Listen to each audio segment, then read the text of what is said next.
Hello, friends, fiends, and fellow UBTubers, and welcome to episode 817 of the Daily Comic and Collectible. Today, the collectible of the day is the Mcfarlane Toys, Marvel Comics, Punisher War Journal, issue number 8 cover scene, 1/6 scale Punisher statue, with diorama base and comic. The face-to-face you've all been waiting for as ex-Hydra and AIM agents work together to bring down the Punisher. Plus, Frank is up against a soldier who is more like him than either of them realize. This 1/6 scale Mcfarlane toy statue comes complete with an environmental base and even a backdrop scene. This Punisher 12-inch scale statue is inspired by the Punisher War Journal, issue number 8's cover artwork by Jim Lee. This collectible Marvel statue includes a reissued comic of issue number 6 of Punisher War Journal, but with issue number 8's cover artwork. I do not know why they didn't just reissue number 8, but here we have an issue number 6 in an issue number 8 taco shell. Also included is a collectible art card with character artwork on the front and a comic synopsis on the back. However, I cannot confirm this as my statue was missing a trading card. This 1/6 scale statue comes in a collector-friendly full window display box and was released in 2025 by Mcfarlane Toys. Now, the comic of the day is a reissue of Punisher War Journal, Volume 1, issue number 6, with a cover date of June 1989, with story by Carl Potts, art by Jim Lee, and cover by Jim Lee. This story is titled On the Track of Unknown Animals. The story opens with Microchip, concerned that the Punisher has been working too hard lately. The strain of punishing the guilty has been getting to him, and it's been making him sloppy. Micro suggests a special sort of vacation. He wants Frank to work as a safari guide for his friend, Richard Wyeth, in the Congo, searching for a mythological dinosaur known as Macaulay Mimbe. Frank thinks the job sounds stupid, but agrees to do it to humor Microchip. Meanwhile, in Madripoor, Wolverine learns that a transporter for an African poaching operation has been making his pickup schedules at his bar, the Princess Bar. He interrogates the transporter and learns that the animal hides that he's been trafficking in have been coming from the Congo in Africa. Wolverine takes it upon himself to return the pelts to their homeland. Later, Frank Castle, under the guise of Chuck Fort, meets with the expedition and arrives in the Congo. He has great difficulty feeling comfortable, but he soon takes a shine to a young Congolese boy named Gene. Frank even saves Gene from a venomous black mamba snake attack. We soon find out that Professor Wyeth's wife, Norma, is actually in league with a Congolese security officer named Corporal Mbambe. Together, they seek to kill the dinosaur and sell its head to a rich Texas collector. The young boy, Gene, discovers their conspiracy, and they are forced to kill him. They then blame his death on a renegade gorilla. However, Frank becomes suspicious and quickly doubts their story. Castle then begins tracking some of the local gorillas to see if Wyeth and Mbambe's story holds water.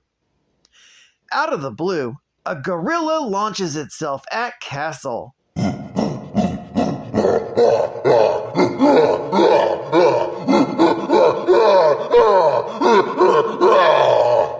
And he is forced to kill it. Unfortunately, hiding within the trees is Wolverine. Wolverine believes that Castle is the poacher, responsible for farming out the illegal animal pelts. He leaps down and viciously attacks Castle, and the two begin fighting. Frank puts up a real good fight, but Wolverine ultimately beats him and leaves his body in the river as food for crocodiles. This story is continued in Punisher War Journal, issue number 7, Geek Fact. This issue's title, On the Track of Unknown Animals, is taken from the book of the same name, published in 1955 and written by Dr. Bernard Heuvelmans. It is considered one of the first and foremost books on cryptozoology, a subject concerned with animals that might exist. Bonus Geek Fact. The Princess Bar was a drinking establishment located in the Lowtown district of Madripoor.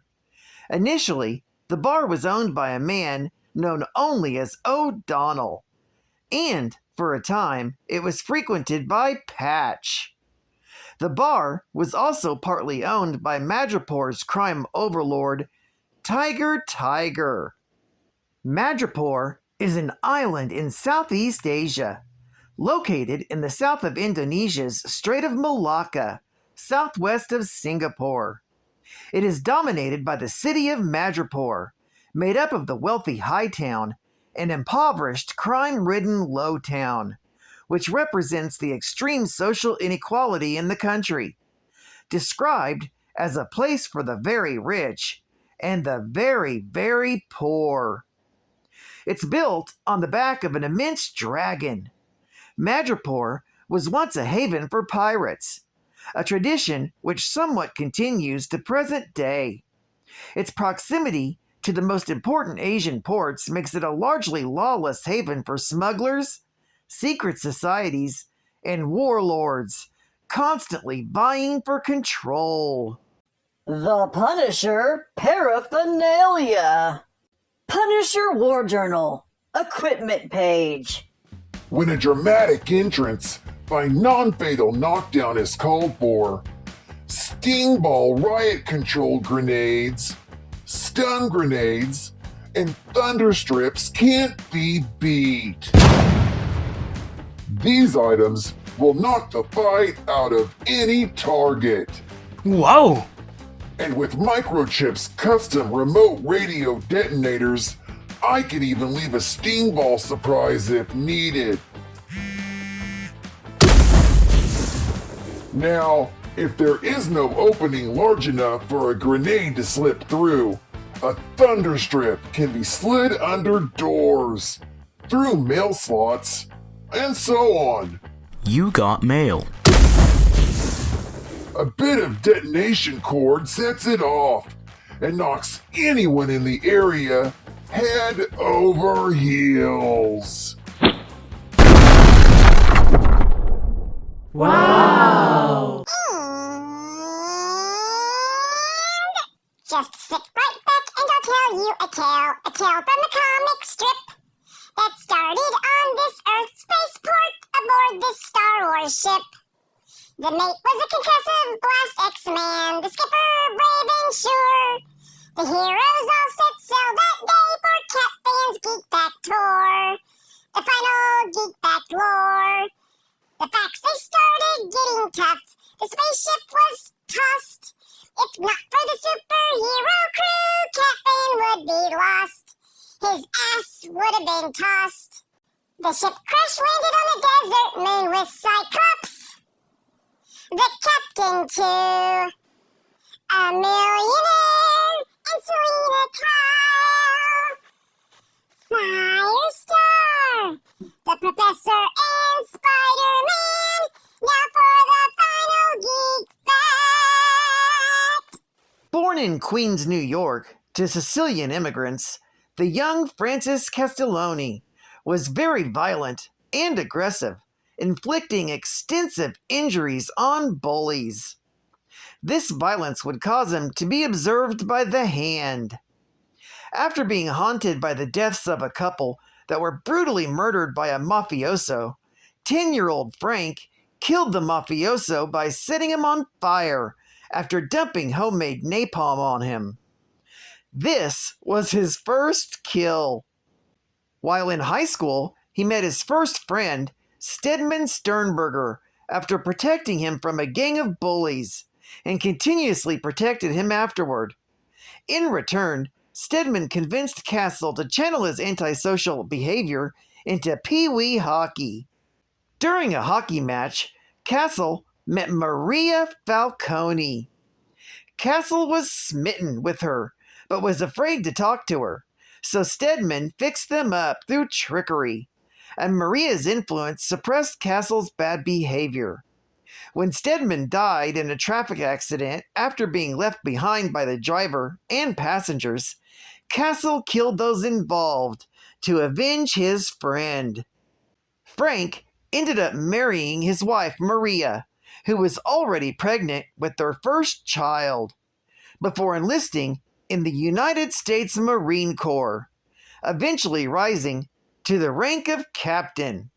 Frank Castle, aka the Punisher, an Italian-American former U.S. Marine who served in multiple tours of duty, including the Seong Kong War, where he received the Bronze Star, Silver Star, and 4 Purple Hearts. He became a vigilante after seeing his wife Maria and children Lisa and Frank Jr. gunned down for accidentally observing a mafia hit. Now, with a distinct death's head skull adorning his chest, he devoted his life to the task of destroying organized crime wherever he found it. Well, I'd like to thank you for joining me for another Daily Comic and Collectible, and I hope to see you again Wednesday. This is Cut Fan Comics Man, and I'll catch you on the flip. Bye-bye. Over and out.